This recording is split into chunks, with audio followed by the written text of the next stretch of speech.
Hello and welcome to Vulgar Vulgarities, the show that has its death finger on popular culture. I'm Bottom Thomas, and tonight we're joined by musician, writer, and human being, Ringo Starr, who is here to tell us all about the latest track by the Beatles, Helter Skelter. Hello, Ringo.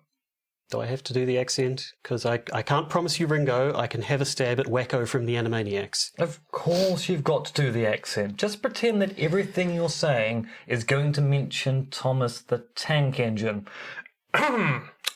So, Mr. Starr, what's this new song about? Well, you'd have to ask Paul. I can tell you about the writing of Don't Pass Me By, Fat Controller. I think our listeners, Mr. Starr, are much more interested in the Skelter of the Helter. Is it true it's named after an amusement park ride? I believe so. It's on Sodor, I think. Now, could I get you to tell me what is meant by the following? When I get to the bottom, I go back to the top of the slide, and I stop, and I turn, and I go for a ride, till I get to the bottom.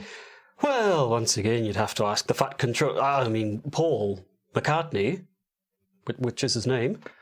Now, the song also features the following lyrics. Will you, won't you, make me to make you want you? I'm coming down fast, but don't let me break you. Tell me the answer. You may be a lover, but you ain't no dancer.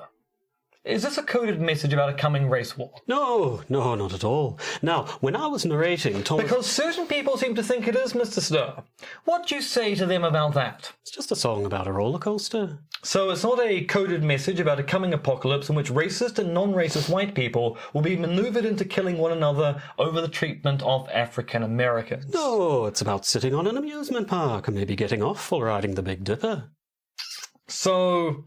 do you, don't you, want me to love you? I'm coming down fast, but I'm miles above you. Tell me, come on, tell me the answer.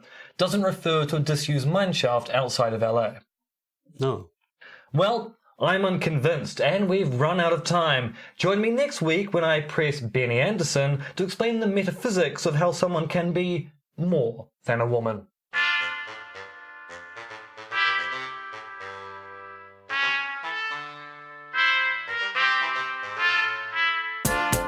Podcaster's Guide to the Conspiracy, brought to you today by Josh Edison and Dr. M. Denton. Hello and welcome to the Podcaster's Guide to the Conspiracy. I am Josh Edison. Sitting next to me, hydrating responsibly on a sunny Auckland day, is Dr. M. R.X. Denton. It's true, I am filled with liquid. It's summer. All of a sudden.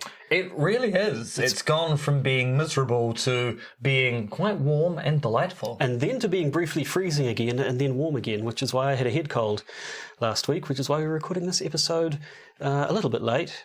But it's sunny now, which is why I'm wearing short trousers. Now, short trousers aside, we should probably explain what happened last week, because last week's episode was a bit different. It was Josh, a little bit. Why was last week's episode so different? Well, because you and I were at the movies. We were. What were we watching? We were watching, what was it? It was Thursday, so we were watching Ready or Not, which is an excellent film that you should all go and watch. Now, this was part of the Terrify horror science fiction thriller movie festival happening out in Avondale. And it is true, Ready or Not was a very good film. Except that I would say was probably not the worst film of the festival, but the second worst film, because the other films were so good. It kind of paled in comparison. Really, I'm glad. Yeah. All I saw was the adaptation of H.P. Lovecraft's The Colour Out of Space, starring Nicolas Cage. Which is less racist than the original, and that's always going to be positive. Is that one so racist? I mean, there's the undercurrent of racism in all of H.P. Lovecraft's stuff, but I don't remember that one being There's a little bit of talk about how certain people can't settle in those woods out in the back of around the Miskatonic because they don't have the right kind of temperament. So there's a little bit of anti-Italian, anti-Spanish racism going on there. Well, there would be.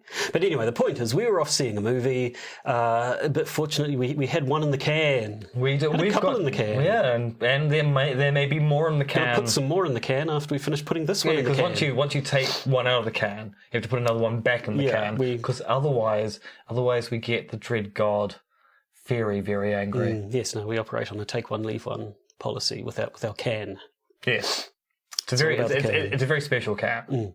But enough about cans. We've had reader correspondence. We've had actual people talk to us. Now, one of these is a correction. When we talked 2 weeks ago now, and this was in the news episode. Yeah, the news episode, and talking about the interesting case of the Australian politician attacking the Australian mayor about a discrepancy in the budget which turned out to be fake. We actually didn't realise that Clover Moore, the Lord Mayor of Sydney, identifies as a woman, and also we weren't aware that the Daily Telegraph in Australia is not the Daily Telegraph in the UK. Because we're completely unaware of what happens in Australian politics. And don't really care to know, to be honest. But we do care to be corrected when we get things wrong, so thank you very much, Eric. Precisely. And we've had we had a comment left for us on Breaker. I don't know what Breaker is. It appears to be a podcast app. Right, because I have noticed that we sort of made a point of sticking this podcast on a few of the more well-known ones, but then it just, everyone scrapes everyone else, and so it ends up... Yeah, and it seems that Breaker as a podcast app service also records the number of subscribers on the server, so we know there are 2 subscribers on Breaker, one of which is Maria, who left us a very kind comment and also noted that she really liked the sketch at the beginning of the previous episode, the one that we took from the can, that we're putting a new one in the can, so the Dread God doesn't need to get angry with us.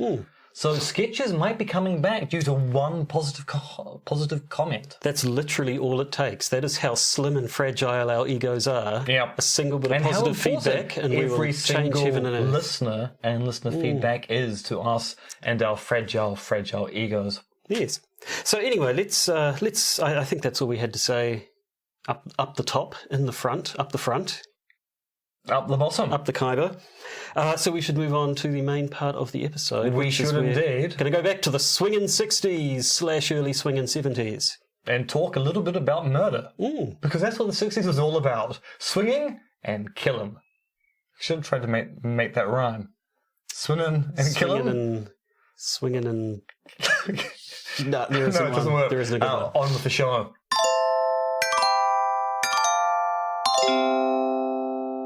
The 60s, Josh, what do you remember about it? I remember mostly being sort of -14 to about -4 years old. Those are the worst years in a person's life. -6 years old, I did it the wrong way. Yes, no, I was not actually around for any of the 1960s, and only part of the 1970s, so I did not witness firsthand anything to do with the Charles Manson family murders, which is what we're talking about today. Or at least so Josh claims. At least so I claim, yes. As I believe people like to refer to them, the Tate LaBlanca murders, because I think they sort of want to say, the victims are the important ones, not the psychotic assholes who actually killed them, yes. But so you probably know, late 1969, Charles Manson had formed himself a nice little cult, talked a bunch of his followers into running off and quite nastily murdering a few people over the course of a couple of nights, including sort of the one who gets the most press, obviously, being actress Sharon Tate, who was very heavily pregnant with Roman Polanski's child at the time. So it was a particularly gruesome and grisly crime.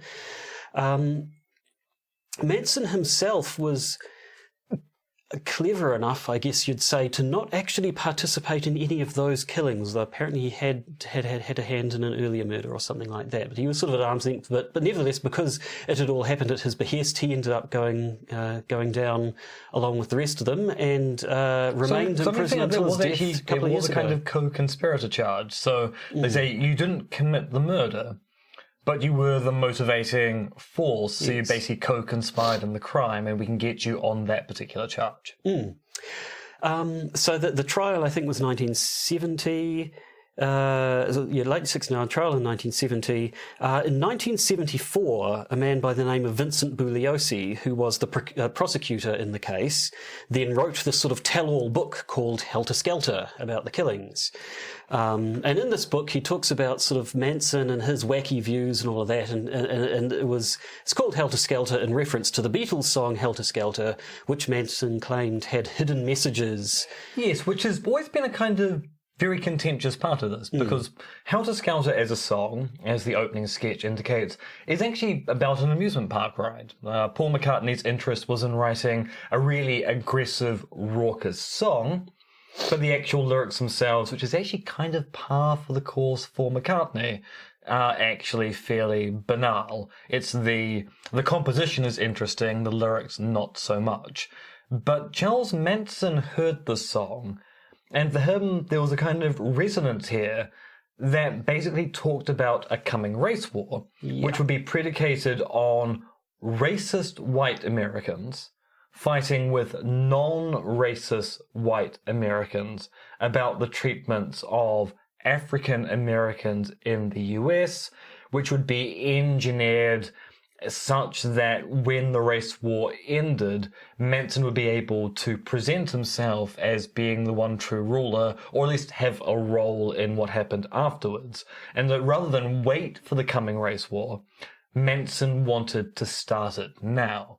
So the murders that the Manson family engaged in were all designed to kick the race war off so that Manson could get his end goal of then being able to have power after the race war. Yes. And he all gets this from a song about riding an amusement park ride. Yes. Well, I'm not sure if he specifically got it from the song, but he thought the song had contained coded messages, which meant that the Beatles were thinking on the same wavelength as him. Although, of course, there's always been suggestion that maybe this was a convenient excuse because it was a point in time where people were willing to blame music for... And actually, so it was a point in time. People still blame music to this day. Completely unrelated to this, but the most recent season of Slow Burn, the podcast that dealt with the Watergate affair and then the Clinton impeachment trial, the third season is dealing with Tupac and Notorious B.I.G., which means we may need to do a review of this podcast. I think we will. That's once again blaming music for cop killing in the US. Yes. So, I mean, according to the book Helter Skelter, Manson and his followers were all out of their skulls on LSD. They were drugged up, lunatic, cultist, crazy people who believed in this insane plan, which, I mean, he sort of... He thought there's going to be a race war, white Americans versus racist white Americans, non-racist white Americans, and also African Americans, and he seemed to think that African Americans would win the war, but then Manson and his followers, who were all white, would emerge from their bunker in the middle of the desert, and then they would naturally rule over the African Americans to whom they were superior, despite the fact that they would also obviously win the war. It didn't make a lot of sense, but that was to be expected because they were all crazy LSD nutcases. Especially when you're getting your plans from popular music. Yes, now that's the quote unquote official story. More recently, earlier this year, a journalist by the name of Tom O'Neill released a book called Chaos, Charles Manson, the CIA and the Secret History of the 60s. Now, I found out about this because I was listening to Radio New Zealand one morning. Yes, he gave an interview on RNZ. As befits my bourgeois nature, and I actually came in halfway through this particular interview with the journalist in question, and went, this seems like it's right up our It really alley. does. And then several months later, we're recording a podcast about it. So O'Neill first started looking into the Manson murders 20 years ago, I think he said. He worked for a music magazine, I think, and they wanted to do a story. He started investigating it. The story he originally was going to write never got published, but he sort of got sucked into weird inconsistencies or illogicalities that he kept finding. Logicality, that's a new word and I like it. Yeah, made sense to me. He has been investigating and coming up with questions that people don't seem to want to answer and so on. So he's finally Questions that they don't want you to know about. He's finally got his book out, which he hopes might maybe bring a little more attention to it and maybe bring what he believes might be closer to the truth to light. So basically, he says that... Have we actually not noted the book's name down in our notes at all? Yeah, I just said it. Chaos, Charles Manson, the CIA, and the blah, blah, blah. Can't you get me to listen to you when you're talking? Well, obviously. Yeah, so O'Neill claims that Bugliosi's book, Helter Skelter, is basically not true, that it is a bunch of lies, at the very least about Manson himself. He certainly believes that Manson, while his followers were drugged out crazy people, believes that Manson himself probably wasn't. O'Neill refers to an interview Bugliosi did years ago. Bugliosi is now dead, I think. He gave an interview. Someone asked him, did the Manson family really believe all that helter-skelter stuff? And he sort of replied, well, at least the woman did. So sort of from some time ago, there's sort of been insinuations that maybe Manson wasn't the drugged-out lunatic that helter-skelter portrayed him as. And so O'Neill was looking into some things that just stuck out as being difficult to explain in the whole Manson case.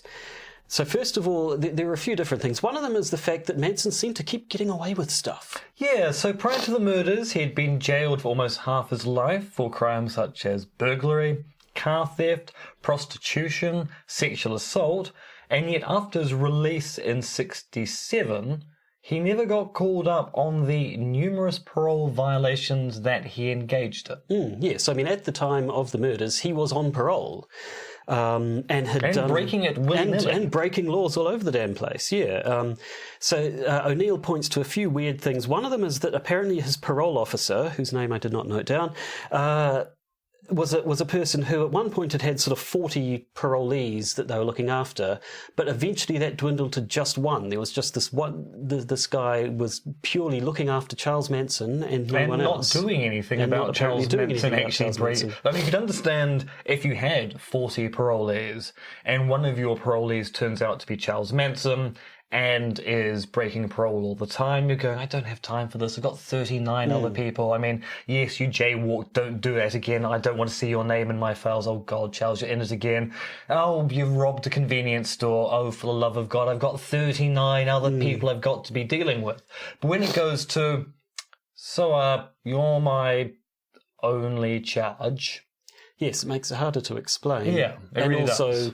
I think possibly the insinuation was that this guy had been specifically assigned to Manson to turn a blind eye, or I don't know what. But because there are things like, before the Tate LaBlanca killings, the entire Manson family, the entire compound had been raided. They'd all been arrested, and they were all on charge of like grand theft auto and a few other things, and they were all released without charge. Now, in Helter Skelter, apparently Bugliosi claims that they were released because the warrant for their arrest was improperly dated. I think it hadn't been filled in correctly, so they had to release them. O'Neill claims that he went back and went through the archives and found this original warrant, and that it was not dated incorrectly, that it was perfectly fine. So he claimed that that excuse doesn't hold water. And he also claims that at the time Manson was picked up, he had on his person a bunch of stolen credit cards, and credit card theft is a federal crime, I think. So even though the initial arrest might not, even if it hadn't been legit, they still had the ability, they could have charged him on the spot with those crimes, or even just ignored those crimes, but not charged him with anything new, but pulled him back to prison for violating his parole for the crimes he'd already been convicted of. And this does seem a bit weird when you start adding this into the story. You are going, so why was Manson getting special treatment? Now, conversely, we're dealing with one case here and what was probably a system of bad decisions being made across the county in general. So you would want to compare Manson's treatment with other criminals of a similar stature at that particular point in time. Because on one level it seems this is a very notable failing when it comes to famed mass murderer Charles Manson, but it may turn out to be not a notable failure when you talk about parolee violations at that particular point in time. Yes, I don't know, maybe were the police just so overworked, they're like, what? Okay, whatever, get out of here, got bigger fish to fry or something. So yeah, we don't. So I mean, the implication O'Neill wants to put forward is that Manson was in some way being protected by the authorities, by the FBI, the CIA, the police, someone like that. But that claim's only going to hold water if Manson turns out to be a remarkable individual in that respect, and not just someone who was being treated the same as other parolee violators at that time. But I mean, I guess it does. Just given the light of his history, as it said, he had spent almost half his life in prison. He had been committing crimes since he was very young, and any time he was out of jail, seemed to be committing more. So yeah, even if the system was overworked, it does seem like he's someone you'd want to keep an extra close eye on. But who knows? Especially given what we know what happened next. Well, exactly, yes. So as well as just sort of the idea that maybe the police were a bit slack at their job, he does get a bit more sinister and conspiratorial, because he starts bringing in the CIA and things like good old MK Ultra. Yes, good old MK Ultra. I'm about to say a fan of the show. Certainly a theme we keep coming back to. MK Ultra being the CIA's project to basically see how you could mess with people with drugs. We must read it out one of these days. There's that list of things that they were investigating in MK Ultra, which is what can you do with drugs? And it's all like making people more compliant, making people appear intoxicated, extending human life, making people soil themselves in there's this laundry list of things they wanted to see if they could do with pharmaceuticals. The old brown note, but delivered in tablet form. And we have to admit, MK Ultra did occur. Unlike, say, the Majestic 12 documents, which were fakes, MK Ultra was a process that was being undertaken by federal authorities in the US. It was illegal. They performed experiments on unwitting people without consent and so on. And it was part of the Cold War. Destroyed a shitload of documents relating to it. Because they thought the Russians were doing similar experiments, and even if it turned out people were doubtful that these experiments would lead anywhere, the fear was if the Russians were successful, they would have an ability to implant agents in America you wouldn't be able to spot or tell. So they needed to do these experiments, that's what they claimed, to make sure that if they were successful, they would have the upper hand on the Ruskies. So what does this have to do with Manson? Well, a large part of the project of MK Ultra was using drugs, in particular LSD, to break down a person's mind to the point that they'd become more susceptible to suggestion, and possibly the MK Ultra had all these ideas about this Manchurian candidate sort of thing. They could program to do someone to do something without their being consciously aware of it and what have you. And people sort of look at Manson's followers and say, how did this guy take these? They were quite sort of, middle class people living fairly comfortable lives, and yet Manson was able to completely break them down and turn them into people who would kill purely at his say so. And he did it largely by keeping them bombed out of their skulls on LSD while he sort of molded them in his image. And people sort of said, the stuff Manson did to his followers is a lot like what the CIA was doing to people in MK Ultra. And this was happening at the same time and in the same part of America as well. Yes, now, admittedly, there are confounding factors here. Manson was apparently a very charismatic individual, so his ability to tell people to do things and people wanting to please him, and he kind of fits that kind of charismatic individual mold. And also, it wasn't a secret that people were playing around with drugs to control people's minds. Yes, the whole counterculture, that was Timothy Leary and all that business, wasn't it? People knew that taking things like LSD had an effect upon the brain, and people were experimenting both behind the scenes for government projects or in universities quite publicly with using drugs for a variety of different ends. So it's not out of the question that Manson would be aware that the stuff was going on and going, oh, well, if they're using LSD for these things, I can probably use it on the family as well. But yeah, so I mean, is there any reason to think that he was involved with MK Ultra? I mean, is it coincidence, or is there a smoking gun? No, I'm not aware of anything, and I don't think there was a concrete theory. Was he involved in MK Ultra? Had he been a subject of MK Ultra? Was the Manson family a sort of a test bed for MK Ultra techniques or something? There's nothing sort of concrete. I think it's meant to be taken together with the other fact that someone upstairs seemed to be looking out for him. And so you've sort of got government project plus people in the government seem to be looking out for Manson, sort of stick the two together, and there seemed to be more of an implication that maybe he had something to do with it. But I'm not aware of any sort of a smoking gun. But maybe there might be.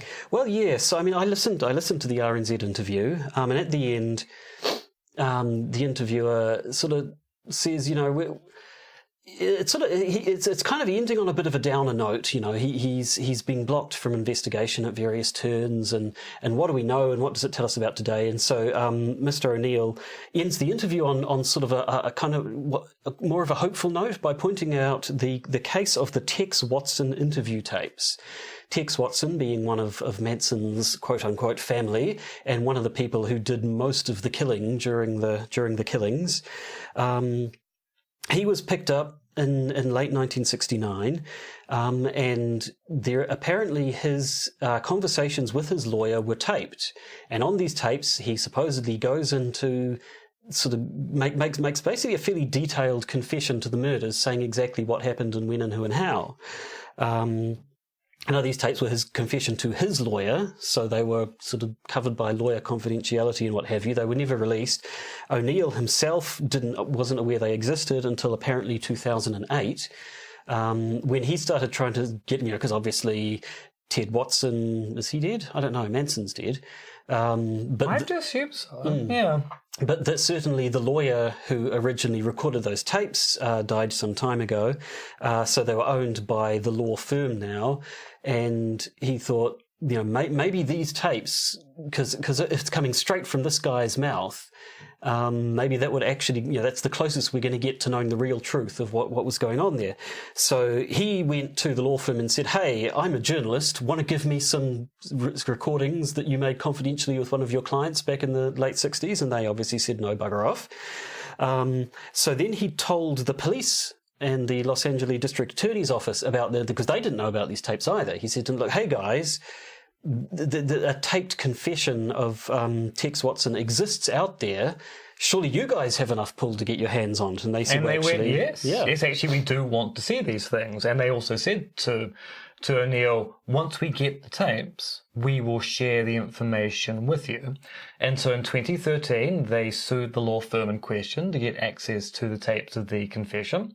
They got access to the tapes of the confession. And, of course, naturally, they then shared the information with O'Neill, didn't they? Yes, no, of course they did not. So yeah, I mean, O'Neill takes this to mean they got the tapes, they listened to them, whatever was on the tapes made them want to no longer share that information. That they thought what's on here cannot be made public, so therefore we won't share it with Ted O'Neill. I mean, it's possible they were lying their asses off to begin with and they never intended to make them public because that's the sort of thing they do. Yes, they might have gone, it's quite convenient to have a journalist supporting us in this motion, but we're not going to give him the information whatsoever. Yes, because I mean, I understand. Like he knew who had the tapes, so he sort of went to the authorities and said, "These tapes exist.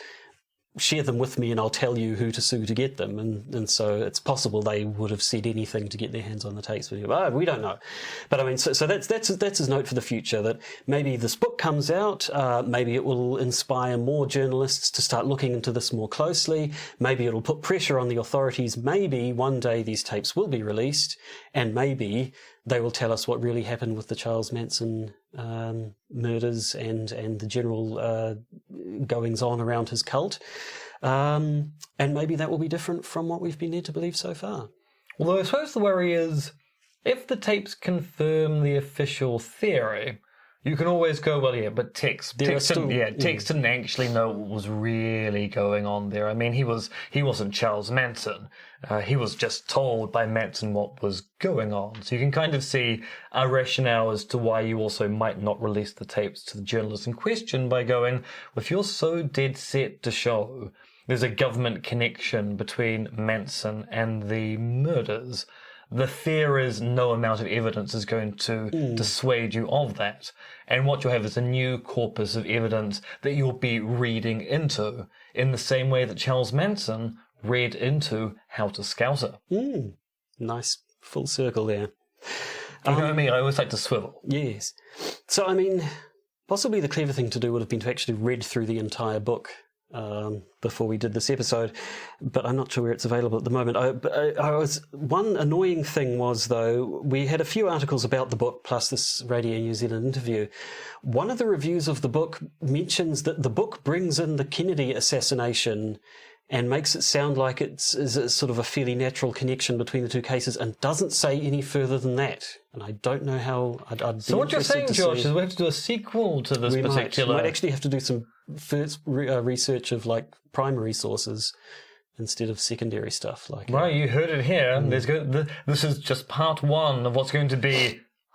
Wait a minute, did I just volunteer to read a book? You did. Shit. I like to set things up this way. Yep. Anyway, so, I mean, that's Mr. O'Neill. He tells a good story. It's a convincing narrative. I found about the RNZ interview. He just tells the story so well. And I mean, okay, so I suppose you should ask, what do you think of this theory on the face of it? I mean, the way he tells it, it certainly sounds convincing. Like you wonder, could it be that he's sort of focusing on these particular angles? You know, why did Manson never get picked up for his numerous parole violations? And sort of picking out elements and just weaving these selected ones together to make a story that fits together so nicely. But I certainly wouldn't write it off. It's certainly, I mean, if there are genuine ties to MKUltra, we know how secretive the government was around that. We know how many records, well, we don't know exactly how many records were destroyed because they were destroyed, but we know records were destroyed. So there could be, you know, there is a history of secrecy in this area. So, I mean, if you can tie the two together, there's a lot that's sort of contingent. There's a whole bunch of things which, if you can tie them together, all fit together nicely, but actually can you? I mean, I suppose, to my mind, what's really interesting about this particular hypothesis is that it kind of falls into the 9/11 spectrum of theories between the made it happen on purpose, or MEHOP hypotheses, and the let it happen on purpose, or let it happen on accident hypotheses, the LEHOP ones. And the LEHOP theories have always fascinated me because it does seem to be fairly good evidence that organizations like the CIA and the FBI actually did have sufficient information about the members of Al-Qaeda, if you take it that Al-Qaeda was responsible for the destruction of the Twin Towers, the attack upon the Pentagon, and the attempted attack upon the White House. It does seem that it did seem that there was enough evidence at the time that they probably could have stopped the event. And maybe the Manson thing isn't necessarily the MKUltra thing. It's the fact that actually Manson was a known criminal engaging in criminal behavior after getting out of jail in 1967, and agencies completely failed to stop a crime that they could have stopped because they should have been watching him. Yeah, with the benefit of hindsight, we can look at all this and say, yeah, it should have been easy to prevent this from ever happening in the first place, and the fact that we didn't prevent this in the first place, therefore, hints at something darker. But maybe it does, and maybe sometimes it you doesn't. get cover-ups after the fact to make organizations look squeaky clean when they're not. So that's why I find fascinating about the LEHOP hypotheses, is that even if you think that 9/11 was an outside job committed by Al-Qaeda, you can still go, those agencies had the ability to know more, and was it institutional failings which have been covered up, or were they simply not doing their jobs properly? So was it a structural issue which allowed the crime to be committed, or was it a case of people who should have been doing things go, deal with that paperwork tomorrow. Tomorrow, and then boom. I mean, actually, that's the major conspiracy theory about the Oklahoma City bombing, the one that says that McVeigh was actually operating under orders by the BATF, normally goes, well, you know, the BATF thought he was going to perform the attack on this day, and they would swoop in and they would stop him, thus allowing them to show that they weren't actually messing things up post-Waco, and McVeigh basically acts a day in advance, thus destroying the BATF's plan, which then means the BATF has to cover up what really happened. I'm not endorsing that particular conspiracy theory, but it's a really interesting hypothesis about the Oklahoma City bombings. Which we've talked about the Oklahoma City bombings, but I don't think we've ever done an episode. No. There was the Kenneth Michael Trentadue story. The dude, we did ages ago about the guy who got picked up because he looked almost exactly like one of McVeigh's accomplices, and then died mysteriously in prison. Cough, Epstein, cough. I should actually cough when I said that, because I have got a cold and I've been suppressing a cough for ages. But anyway, we're wandering a little bit far afield at the moment. Although what's important about this is that, of course, the seminal article in my discipline of the philosophy of conspiracy theory is Brian Keeley's Of Conspiracy theories, and he may well be listening to this episode as he hears his name being read out in my slightly husky voice, because I also am slightly under the weather. And Brian published that piece in 1999, which of course is pre 9/11. And so the conspiracy theory that he references and talks through is the Oklahoma City bombings, because that was the big conspiracy theory pre 9/11, which is just quite fascinating. If Brian had published his paper only 2 years later, his choice of example probably would have been very different. Now, that doesn't necessarily change the analysis. It's just interesting that how a once really prominent conspiracy theory has been almost completely wiped off the map by another one.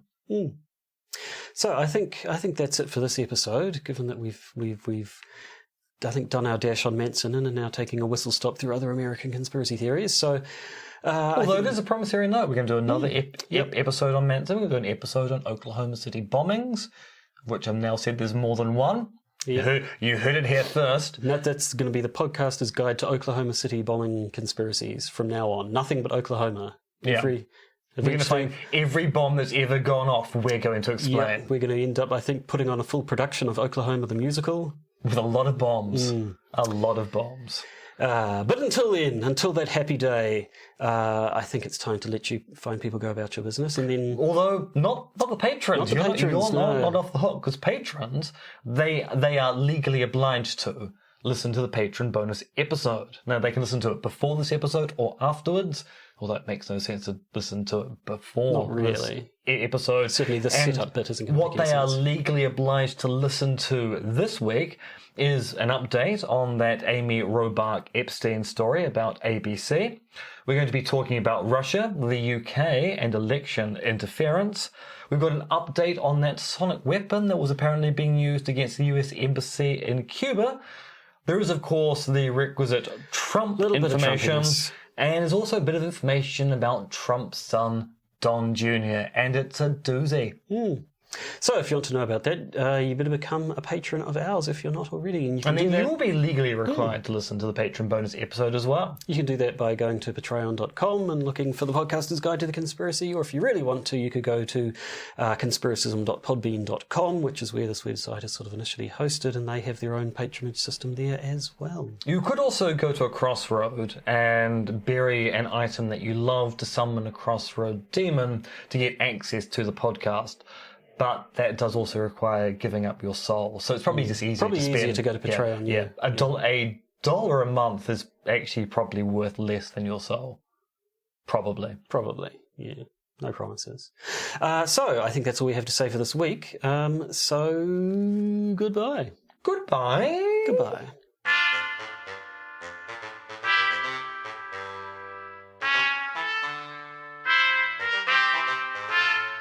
You've been listening to the Podcaster's Guide to the Conspiracy, starring Josh Addison and Dr. M.R. Extended, which is written, researched, recorded, and produced by Josh and M. You can support the podcast by becoming a patron via its Podbean or Patreon campaigns. And if you need to get in contact with either Josh or M, you can email them at podcastconspiracy@gmail.com or check their Twitter accounts, Monkey Fluids and Conspiracism.